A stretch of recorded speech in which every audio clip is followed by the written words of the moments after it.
Alors, autre sujet polémique maintenant, en pleine mobilisation des Gilets jaunes, on va parler des rémunérations et des avantages des hommes politiques qui sont vivement critiqués et remis en cause. C'est le cas notamment de ceux des anciens présidents de la République qui bénéficient de privilèges assez conséquents, il faut bien le dire. Bourdin Direct nous en dit plus et nous, on en parle juste après.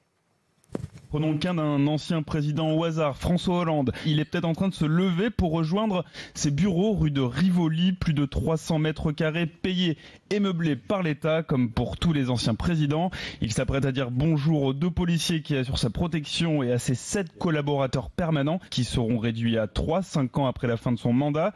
Un petit coup d'œil aux journaux, les abonnements sont offerts. Pour Valéry Giscard d'Estaing, ces abonnements coûtent 800 € par mois. Alors, pour les avantages des ex-présidents, on l'a vu là, le traitement indiciaire, c'est 6 220 € bruts mensuels. Ils sont membres à vie du Conseil constitutionnel, ce qui représente 14 000 € bruts mensuels. Ils ont des locaux meublés et équipés, avec 2 employés à disposition, 7 collaborateurs permanents, 2 agents de service, la protection rapprochée.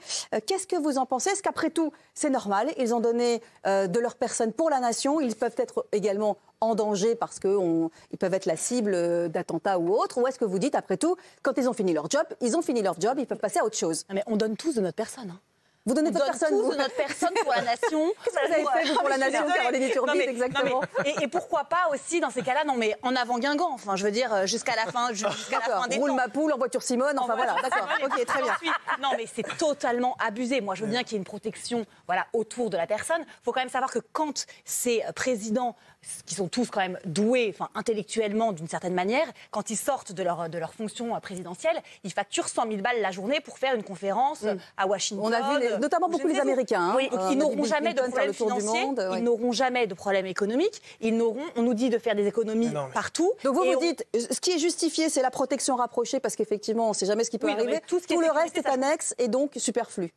Mais d'un autre côté, tu veux qu'ils fassent quoi? Ils vont pas devenir caissiers au supermarché du coin quand tu t'appelles Nicolas. Ça serait pas mal quand même. À ton G20 en bas de la maison avec François Hollande qui tape TBN. Ça pourrait être très très drôle. J'irai m'acheter mes croissants chez François Hollande, forcément. T'inquiète pas pour eux. Quand ils font pas ça, ils font autre chose. Ils font des conférences dans les. Alors beaucoup moins que les Américains.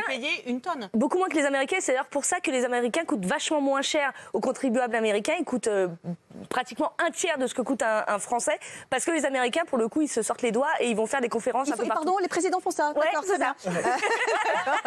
D'accord.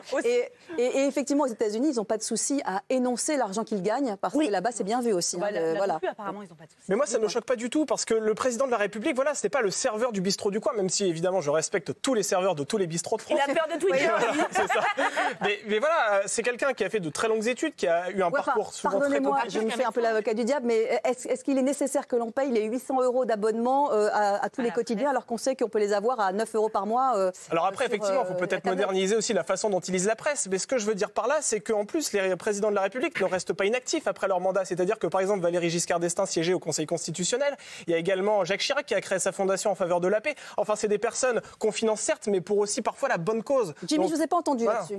C'est vrai qu'on peut peut-être un peu pondérer, il y a peut-être des économies à faire, mais ça reste 3, 4, 5 personnes dans le monde finalement, en France. En France, ouais. Et je pense qu'effectivement, on est dans une situation où on veut de l'exemplarité, on veut de la transparence, on veut que le train de vie de l'État diminue, et je ne suis pas sûr qu'il faut focaliser simplement sur ça, même si les sommes sont extraordinaires, ils ont été au plus haut sommet de l'État. Pour vous, c'est pas là qu'il faut faire les économies et aller chercher de l'argent. Peut-être qu'il y a peut-être ailleurs, on peut faire un petit quelque chose, mais quand même, il faut respecter le fait qu'ils aient été présidents, qu'ils ont le droit à une rémunération malgré tout, qu'il faut qu'ils aient du personnel, c'est pas n'importe qui. Attaquons-nous au budget de l'État, au train de vie d'autres députés, d'autres ministres, je pense qu'on aura beaucoup de surprises. Après, on en a un qui va nous coûter quand même assez cher, parce que je vous rappelle qu'Emmanuel Macron, il a que 40 ans. Donc du coup, on va avoir beaucoup d'années. D'accord. Ok, les avantages des ex-présidents de la République, est-ce que c'est normal ou est-ce qu'il faut les supprimer? Vous nous avez dit qu'il faut les supprimer à 91%. C'est un raz de marée.